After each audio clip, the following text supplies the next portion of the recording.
শুভেন্দু অধিকারী এরকম ইয়র্কারের পর ইয়র্কার ছাড়লে শেষ পর্যন্ত 2026 পর্যন্ত ক্রিজে টিকে থাকতে পারবেন তো দিদিমণি? সেই প্রশ্নটা কিন্তু উঠে যেতে শুরু করে দিয়েছে। নাকি তার আগেই হিট উইকেট হয়েই তিনি প্যাভিলিয়নে ফেরত চলে যাবেন? কেন উঠছে এই প্রশ্নটা? আজকে সুপ্রিম কোর্টের হস্তক্ষেপে শেষ পর্যন্ত জয়েন্ট এন্ট্রান্সের রেজাল্ট প্রকাশিত হয়েছে। সুপ্রিম কোর্টেও আবার একটা খেলা হয়েছে বলে অভিযোগ উঠছে। কি হয়েছে সেখানে সেটা একটু পরে বিস্তারিত ব্যাখ্যায় আসছি। যাই হোক, সুপ্রিম কোর্টের একটা স্থগিতাদেশ পেয়েছে আর সাথে সাথে লাফিয়ে ঝাঁপিয়ে একদম রাজ্যের জয়েন্ট এন্ট্রান্সের পরীক্ষার রেজাল্ট বেরিয়ে গেছে। আর সেই রেজাল্ট বেরোনোর পর এই রাজ্যের মাননীয় মুখ্যমন্ত্রী তিনি ছাত্রছাত্রীদের একটা অভিনন্দন জানিয়ে, অভিনন্দন বলবো না শুভনন্দন বলবো, তার ভাষায় তিনিই বলতে পারবেন, তো তিনি একটা কথা লিখেছেন এবং সেটা লেখার পর শুভেন্দু অধিকারী পাল্টা দিয়েছেন। কি লিখেছেন এবং কি দিয়েছেন সেটা আগে দেখুন। রাজ্যে জয়েন্ট এন্ট্রান্স পরীক্ষায় উত্তীর্ণ সকল ছাত্রছাত্রীকে জানাই আমার আন্তরিক শুভেচ্ছা ও অভিনন্দন। কেন শুভনন্দন লিখলেন না তারই ব্যাপার। তোমাদের অভিভাবক ও শিক্ষকদেরও জানাই আমার অভিনন্দন। যারা কোনো কারণে ভালো ফল করতে পারোনি তাদের মন খারাপ না করে ভবিষ্যতে যাতে ভালো হয় তার প্রস্তুতি নিতে বলবো। আইনি জটিলতায় ফল প্রকাশে অন্যান্য বারের তুলনায় এবারে একটু দেরি হলো, কিন্তু আমি বিশ্বাস রাখি সমস্ত প্রতিকূলতাকে জয় করে আগামীর দিনগুলিতে তোমরা আরো সফল হবে এবং বাংলার মুখ উজ্জ্বল করবে। খুব ভালো কথা। একজন রাজ্যের প্রশাসনিক প্রধান হিসেবে তিনি যেটা লিখেছেন সেটা নিয়ে খুব একটা বিতর্কের জায়গা নেই। শুধু অল্প বিতর্ক যেটা নিয়ে থাকবে সেটা হলো একটু দেরি হলো। আমি নিজেও ইঞ্জিনিয়ারিং পড়েছি, এই জয়েন্ট এন্ট্রান্স এক্সাম দিয়েই আমি সেখানে চান্স পেয়েছিলাম। তো আমি প্রথম ইঞ্জিনিয়ারিং এর ক্লাসটা করতে যাই 3rd অগস্ট, অর্থাৎ তার বহুদিন আগে রেজাল্ট বেরিয়েছে, কাউন্সিলিং শেষ হয়েছে এবং কাউন্সিলিং শেষ হওয়ার পর হোস্টেল ফোস্টেল ঠিক হওয়ার পর 3rd অগস্ট আমি ফার্স্ট কলেজে পা দিই, যেদিনকে আমাদের ক্লাস শুরু হয়। আর আজকে হয়ে গেল 22 তারিখ অগস্ট মাসের, আজকের রেজাল্টটা বেরোলো। এটাকে একটু দেরি বলবেন? এই রাজ্যের মেধাবী ছাত্রছাত্রী যারা তারা ইতিমধ্যেই অন্যান্য রাজ্যে চলে গেছেন, বেসরকারি কলেজে ভর্তি হয়ে গেছেন এবং সেই জায়গা থেকে তাদের ক্লাস শুরু হয়ে গেছে। আর এখন সবে ফল প্রকাশ হলো, এরপর কাউন্সিলিং বাকি, কলেজ সিলেকশন হবে, সেখানে সবকিছু ঠিক হবে, ক্লাস শুরু হবে। তা করতে করতে পুজোর ছুটি চলে আসবে এবং মাথায় রাখতে হবে ডিসেম্বরে কিন্তু সেমিস্টার পরীক্ষা। অর্থাৎ মেরে কেটে হয়তো হাতে গোনা 2-3 সপ্তাহ ক্লাস করার পর ছাত্রছাত্রীদের ফার্স্ট সেমিস্টারের পরীক্ষাটা দিতে হবে। রাজ্যের শিক্ষা ব্যবস্থাটা ঠিক এই জায়গাটায় নিয়ে চলে এসছেন মাননীয়া, এবং সেই জায়গাটাকে তিনি একটু দেরি বলছেন। এটা যদি একটু দেরি হয় তাহলে ছাত্রছাত্রীদের সখাত সলিলে ডোবা কাকে বলে আমার সত্যিই জানা নেই। যাই হোক, তিনি তার অভিনন্দন বার্তা জানিয়েছেন। এর পরিপ্রেক্ষিতে শুভেন্দু অধিকারী তিনি কি রিপ্লাই দিয়েছেন একবার দেখুন। ওইটাকে স্ক্রিনশট নিয়েছেন। স্ক্রিনশট নেয়ার পর তিনি সেখানে লিখেছেন তার কথাটা, যে কথাগুলো মাননীয়া বলতে পারলেন না, আমার ভোট ব্যাংকে তোষণ করার উদ্দেশ্যে যে আইনি জটিলতা সৃষ্টি করতে বাধ্য হয়েছিলাম তার কারণেই ফল প্রকাশে অন্যান্য বারের তুলনায় এবার একটু দেরি হলো। 2, তোমাদের অভিভাবকদের রক্তচাপ বাড়ানোর দায় আমার, কারণ আমার ভোট ব্যাংকে তুষ্ট করার জন্য তাদের ওবিসি তালিকাভুক্ত করার প্রক্রিয়াকে অগ্রাধিকার দেওয়া বেশি জরুরি ছিল। তোমাদের পরীক্ষার ফল প্রকাশ করে কলেজে ভর্তি করানো আমার খেয়াল খুশি মতো পরে হলেও অসুবিধা কোথায়। এবং 3, সমস্ত প্রতিকূলতাকে জয় করে আগামী দিনে তোমরা যদি সফল হয়ে পশ্চিমবঙ্গের সরকারি চাকরি পাও তাহলে ডিএ পাবে নামমাত্র, আর যে কোনো দিন চাকরি চলে যেতে পারে তার জন্য মানসিক প্রস্তুতি রেখো, কারণ আমার দলের নেতারা টাকার বিনিময়ে নিয়োগ দুর্নীতি ঘটাবেই, এটাই এখন বাস্তব। একদম এই রাজ্য সরকার সম্বন্ধে যে 3টে পয়েন্ট শুভেন্দু অধিকারী তুলে ধরেছেন সেই নিয়ে এই রাজ্যের সাধারণ শুভবুদ্ধি সম্পন্ন মানুষের কি কোথাও কোনো রকম কোনো ডাউট রয়েছে? একটা রাজ্যে ওবিসি সংক্রান্ত মামলা হয়েছে, যেখানে হাইকোর্টের রায় চলে এসছে এবং সেই রায়ে বলা হচ্ছে যে সত্যিই সেখানে তোষণবাদ হচ্ছে, সেখানে প্রকৃত যারা পিছিয়ে থাকা যেটা অলরেডি ডিফাইন্ড আছে সেই জায়গাটা মেনটেন করা হচ্ছে না। একটা বিশেষ একটা একটা জায়গাকে তাকে তুষ্টিকরণ করতে হবে, তাদের এক্সট্রা ফেসিলিটি পাইয়ে দিতে হবে, সেই জন্য কোনো নিয়ম টিয়ম মানা হচ্ছে না এবং সেই জন্য সেই রায়ে সেগুলো সমস্ত কিছু খারিজ হয়ে গেছে। সুপ্রিম কোর্টে সেই মামলাটা ধরে সেটাকে বাঁচার চেষ্টা করা হচ্ছে, আর সেইটার জন্য রাজ্যের শিক্ষা ব্যবস্থার এই হাল হয়ে গেছে। ভাবুন একবার।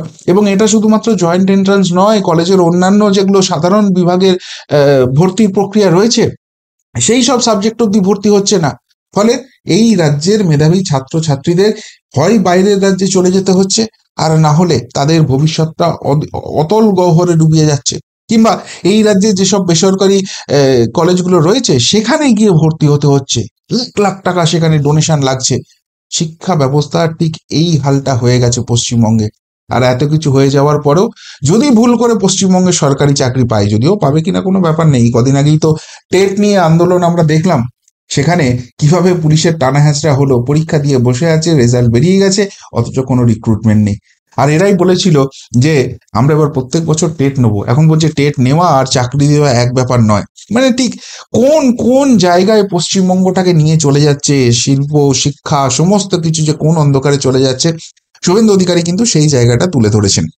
কিন্তু যে জটিলতা তৈরি হয়েছিল সেই জটিলতা থেকে বেরিয়ে এসে এই জয়েন্টের রেজাল্টটা প্রকাশ হলো কিভাবে, কিভাবে সেই জিনিসটা সম্ভব হলো। রাজ্যের জয়েন্ট এন্ট্রান্স মামলায় কলকাতা হাইকোর্টের নির্দেশ, স্থগিতাদেশ দিল সুপ্রিম কোর্ট। আজই ফল প্রকাশ করবে বোর্ড, এবং অলরেডি ফল প্রকাশ হয়ে গেছে, সেখানে মেধা তালিকা পাবলিশ হয়ে গেছে, যার পরিপ্রেক্ষিতেই মমতা ব্যানার্জি ওই কথা লিখেছেন এবং তারপর শুভেন্দু অধিকারী সেই রিপ্লাই দিয়েছেন।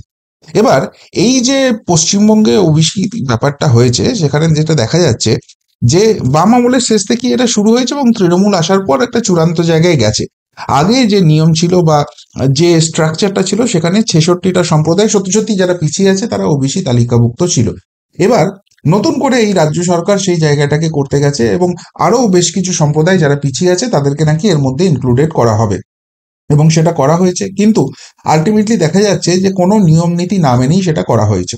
ফলে কলকাতা হাইকোর্ট সেটা নিয়ে কিন্তু এই জিনিসটাকে পুরোপুরি ক্যান্সেল করে দিয়েছে এবং বলেছে যে এটাকে আবার নতুন করে সমীক্ষা করে করতে হবে। সে নিয়ে অনেক টালবাহানা চলছে, রিভিউ পিটিশন কি সব হচ্ছে। সুপ্রিম কোর্টে মামলাটা এখনো আপাতত ঝুলে আছে। তো সেই মামলার সঙ্গে একটা মামলা করা হয়েছিল যে এই জয়েন্টের ফলটা প্রকাশ করা যাচ্ছে না।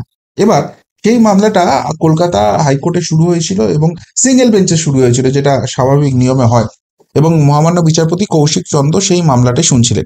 তিনি পরিষ্কারভাবে জানিয়ে দিয়েছিলেন যে এখানে যেহেতু গোলমাল পাওয়া গেছে, সুতরাং নতুন তালিকা অনুযায়ী জয়েন্টের ফল প্রকাশ করা যাবে না। যে পুরনো তালিকা যেটা এখনো ভ্যালিড আছে, সেই 66টা উপজাতি নিয়ে যেটা 2010-এর আগে ছিল, তাদেরকে 7% সংরক্ষণ দিয়ে সেই তালিকাটাই প্রকাশ করতে হবে। এই নিয়ে অনেক সওয়াল জবাব চলে, কিন্তু ফাইনালি সেই রায়টা কলকাতা হাইকোর্টে হয়। এরপর সেই রায়টা কে চ্যালেঞ্জ করা হয় এবং ডিভিশন বেঞ্চে যাওয়া হয়। ডিভিশন বেঞ্চেও ডিটেলসে হিয়ারিং করা হয় এবং হিয়ারিং করার পর ডিভিশন বেঞ্চ মহামান্য কলকাতা হাইকোর্টে জানিয়ে দেয় যে সিঙ্গেল বেঞ্চের রায়টা দিয়েছে সেই রায়টাতে হস্তক্ষেপ করার কোনো জায়গা নেই, কোনো দরকার নেই। যে রায় দিয়েছে একদম সঠিক রায় আছে, এবং সেই ডিভিশন বেঞ্চের যে রায়টা বা তাদের যে ভার্ডিক্ট, সেটা গতকাল আসে, বৃহস্পতিবার দিন আসে। আজকে তড়িঘড়ি করে সুপ্রিম কোর্টে চলে যায় রাজ্য সরকার, এবং রাজ্য সরকার সেখানে যাওয়ার পর মাননীয় প্রধান বিচারপতি বি.আর. গভাইয়ের যে ডিভিশন বেঞ্চ আছে সেখানে শুনানি হয়। মূল যে ওবিসি মামলা তারই একটা পার্ট ছিল এইটা, এবং যেহেতু ডিভিশন বেঞ্চে এটা এসছে, এটা নিয়ে আলাদা করে একটা হিয়ারিং হয়, এবং সেই হিয়ারিং এর পর মহামান্য প্রধান বিচারপতি বি.আর. গভাই তিনি বলেন যে যে রায় বেরিয়েছে কলকাতা হাইকোর্টের সিঙ্গেল বেঞ্চ এবং ডিভিশন বেঞ্চ, তাতে সমস্ত কিছুতে আমরা স্থগিতাদেশ দিয়ে দিলাম। এবার মূল রায়ের কপি এখনো আমি হাতে পাইনি, সেখানে এক্স্যাক্টলি কি লেখা রয়েছে সেটা তখন আরো স্পষ্ট হবে। কিন্তু প্রশ্ন একটা উঠছে, একটা মামলা হলো, সেই মামলায় সিঙ্গেল বেঞ্চ, কলকাতা হাইকোর্টের সিঙ্গেল বেঞ্চ একটা রায় দিল, কলকাতা হাইকোর্টের ডিভিশন বেঞ্চ সেম রায় রেখে দিল এবং বললো যে কোনো রকম হস্তক্ষেপের কোনো জায়গা নেই। সেই মামলাটার পুরোপুরি দুপক্ষের কি বিস্তারিত শুনানি সুপ্রিম কোর্টে আজকে হয়েছে? তাহলে সেখানে স্থগিতাদেশ কেন দিয়ে দেওয়া হলো? যদি এখানে যে মামলাটি হয়েছে ওবিসি সংক্রান্ত, সেই মামলাতে রাজ্য সরকারের ভূমিকা একদম সঠিক থাকতো, তাহলে সেই মূল মামলার রায় কেন এখনো সুপ্রিম কোর্ট দিল না? যেহেতু মূল মামলার রায় বেরোয়নি, তাহলে এই ব্যাপারে কেন স্থগিতাদেশ দিয়ে দেওয়া হলো, যেখানটার মধ্যে গন্ডগোল আছে এবং সেটার বিচার প্রক্রিয়া চলছে? সেটা গন্ডগোল আছে কি নেই এটা এখনো সুপ্রিম কোর্ট কনক্লুড করতে পারেনি। তাহলে যে জিনিসটা আমি কনক্লুড করতে পারিনি, সেই জায়গাকে আমি কেন স্টে দিয়ে দিলাম? এই প্রশ্নটা উঠতে শুরু করে দিয়েছে, এবং অনেকেই এবার বিচার ব্যবস্থা বা বিচারপতি বা সার্বিক ব্যাপার নিয়ে স্বাভাবিকভাবেই এটা নিয়ে প্রশ্ন তুলছেন। আবারও আমি বলি যে বিচার ব্যবস্থার প্রতি কিন্তু আমাদের পূর্ণ আস্থা আছে, মহামান্য বিচারপতিদের প্রতি আমাদের পূর্ণ সম্মান আছে, কিন্তু তা সত্ত্বেও এখানে আবারও একটা নতুন করে যেন ট্রেন্ড শুরু হয়েছে, যেখানে এই রাজ্য সরকার, এই নবান্ন প্রশাসনের সামান্যতম অস্বস্তি হতে পারে সেই জায়গাটা যেন কোথাও গিয়ে মহামান্য সুপ্রিম কোর্ট একটা সেফ গার্ড করার চেষ্টা করছে। যদি সত্যি সত্যি এখানে বিচারটা হয়ে থাকে এবং বিচারে দেখা যায় যে রাজ্য সরকার যেটা করেছে ঠিক, সেটা রায়েতে থাকা উচিত যে একদম ঠিক ভাই, তোমরা যেটা করছো সঠিক পথে চলছে, এখানে কোনো রকম কোনো ব্যাপার নেই। সেই মূল জায়গায় হিয়ারিং যেখানে বাকি রয়েছে, সেখানে তার একটা পার্ট সেখানে হঠাৎ করে স্টে দিয়ে দেওয়া হলো, যেটা মহামান্য কলকাতা হাইকোর্টের সিঙ্গেল বেঞ্চ এবং ডিভিশন বেঞ্চ যেটা নিয়ে অলরেডি তাদের শুনানি কমপ্লিট করে ভার্ডিক্ট দিয়ে দিয়েছে। তাহলে প্রশ্ন উঠছে যে বিচার পদ্ধতি কি এক একটা আদালতে বা এক একটা বেঞ্চে এক এক রকম করে হয়? আইন যেটা আছে সেটা সকলের জন্য সমান নয়। যে যেভাবে বোঝে, মহামান্য যে বিচারপতির বুদ্ধি যেরকম হবে, তার সেই আইনের যেভাবে তিনি সেটাকে ইন্টারসেপ্ট করবেন, সেইভাবেই তিনি রায় দেবেন। তাহলে কি সত্যি সত্যি ভার্ডিক্টটা কি সেই জায়গাটাই হচ্ছে? হওয়া তো উচিত যে এই যদি কেউ দোষ করে তার শাস্তি এই, এই যদি কেউ কাজ করে তার শাস্তি এই, এটাই তো ডিফাইন্ড ওয়েতে হওয়া উচিত। কিন্তু সে এক একটা আদালতে বা এক একটা বেঞ্চে গেলে এক এক রকম রায় কিভাবে চলে আসছে। এবং তার থেকেও যেটা সব থেকে বড় প্রশ্ন, যে মূল মামলা যেখানে এখনো প্রশ্ন চিহ্নের মুখে যে রাজ্য সরকার যেটা করেছে সেটা সঠিক কি সঠিক নয়, যদিও মহামান্য কলকাতা হাইকোর্ট বলে দিচ্ছে সেটা সঠিক নয়, সেটাকেই চ্যালেঞ্জ করে রাজ্য সরকার গেছে। সেই মামলার শুনানি যখন বাকি আছে, সেই মামলার ভার্ডিক্ট যখন এখনো আসেনি, তখন তার একটা পার্ট, সেটার জন্য যেটা এফেক্টেড হচ্ছে, যে জায়গাটাতে অন্যায় হয়েছে সেই জায়গাটাকে স্টে করিয়ে দিয়ে কিভাবে অ্যালাউ করিয়ে দেওয়া হলো, এই প্রশ্ন কিন্তু আজকে উঠতে শুরু করে দিয়েছে। এবং তার সঙ্গে জুড়ে যাচ্ছে মানুষের মনের মধ্যে প্রশ্ন যে ডিএ মামলা পিছিয়ে যাচ্ছে আবার, যেটা একটা পরপর পরপর হিয়ারিং হচ্ছিল, সকলেই ভাবছিল যে আসবে, এবং এমন একটা জায়গা তৈরি হচ্ছিল যেখানে রাজ্য সরকারের হার কার্যত নিশ্চিত বলে যারা মামলাকারী তারা মনে করছেন, ঠিক সেই সময় অদ্ভুতভাবে সেটা পিছিয়ে যাচ্ছে। ওবিসি মামলা যেখানে রাজ্য সরকারের হার কার্যত নিশ্চিত মনে করা হচ্ছে, সেখানে সেই মামলা পিছিয়ে যাচ্ছে।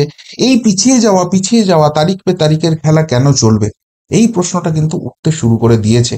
এবং সব থেকে বড় কথা, আজকে এই যে জয়েন্ট এন্ট্রান্স নিয়ে সুপ্রিম কোর্টে যে আবেদন, কালকে রায় পাওয়ার পরই যে আজকে সুপ্রিম কোর্টে গেছে, সেখানে যে দুজন রাজ্য সরকারের হয়ে সওয়াল করেছেন তাদের নাম শুনবেন। একজন হচ্ছেন কপিল সিবাল আর একজন হচ্ছেন কল্যাণ ব্যানার্জি। এবং সেইখান থেকেই প্রশ্ন হচ্ছে যে এই আইনজীবীরা গেলে, তারা যে কথা বললে, তারা যেটা বলছেন সেটার উপরই সেই একটা রায় চলে আসছে। তারা কি তাহলে এতটাই সঠিক, নাকি এটা কোথাও গিয়ে একটা কিছু ব্যাপার রয়েছে? কেন কেন সেই মূল মামলার রায় এখনো এলো না, অথচ পার্ট, এই মামলাটা একটা পার্ট হওয়া সত্ত্বেও সেখানে স্টে করে দেওয়া হলো, সেটারও পুরোপুরি ভার্ডিক্ট হিসেবে কেন এলো না? এইটা কিন্তু মানুষকে ভাবাতে শুরু করে দিয়েছে। যাই হোক, জয়েন্ট এন্ট্রান্সের ফলাফল শেষ অবধি বেরিয়েছে এবং সেখানে মুখ্যমন্ত্রী সবাইকে আন্তরিক শুভেচ্ছা ও অভিনন্দন জানিয়েছে। কিন্তু সেই জায়গাটাতে শুভেন্দু অধিকারী যে ছোট্ট ছোট্ট ছোট্ট করে ব্রহ্মাস্ত্রগুলো ছেড়েছেন, তা কিন্তু বাংলার মানুষকে ভাবাচ্ছে নতুন করে। সত্যিই রাজ্যের শিক্ষার হাল ক্ষুদ্র রাজনীতির জন্য আজকে কোথায় চলে গেছে পশ্চিমবঙ্গে। এবং যারা অভিভাবক, যারা ছাত্রছাত্রী, যারা এই রাজ্যের, এই দেশের ভবিষ্যৎ, তাদের ভবিষ্যৎ কি সত্যি আর উজ্জ্বল আছে এই বাংলায়? এই প্রশ্নটাও কিন্তু শুভেন্দু অধিকারী আজকে তুলে দিলেন এবং মানুষকে সেটা কিন্তু ভাবাতে শুরু করলো। কি বলবেন জয়েন্টের এই রেজাল্ট নিয়ে, শুভেন্দু অধিকারীর এই অবজারভেশন এবং সামগ্রিক বিষয় নিয়ে? যদি কিছু বলার থেকে অবশ্যই কমেন্ট বক্সে কমেন্ট করে জানাবেন। এখনকার মতো এখানেই শেষ করলাম, ফেরত আসছি নতুন প্রতিবেদন নিয়ে খুব তাড়াতাড়ি। ভালো থাকবেন, সাথে থাকবেন, পাশে থাকবেন। নমস্কার।